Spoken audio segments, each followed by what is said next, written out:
It was a plan that residents of Ingleby Barwick had been fighting against for months. Under-resourced and yet still claimed to be the largest housing estate in Europe, this gigantic plot of land was still to be expanded further. When plans to create an extra free school was announced last year, residents saw it as the start of a bright future for growing families. But there was a catch. More houses had to come with it, and suddenly opinion of the plans quickly changed overnight. So far, the Town Council and the Borough Council are backing the residents, backing our campaign to say no to these houses.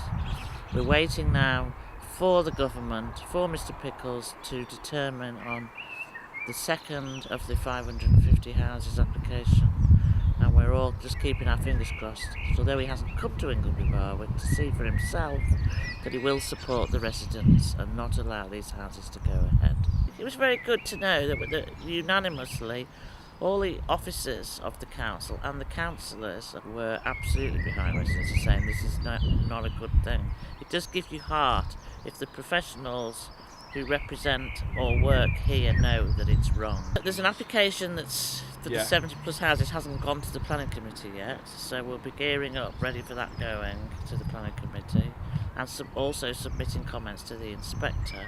With the backing of both the Labour candidate and Conservative MP James Wharton, support has been strong for objections to build on the site. The conundrum is, what about all the children from all these schools, from all these houses, which now will need a secondary school place?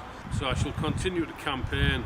I shall campaign with any political party and anybody who sees the wrongness of all this. But it was not all good news for some of the young people living in the area.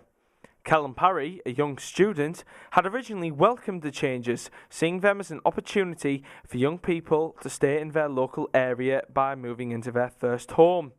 What I like about these new houses, it means that there's going to be more people living in Ingleby Barwick, which also means that people who are going to be moving into these new houses are also going to be spending on the estate.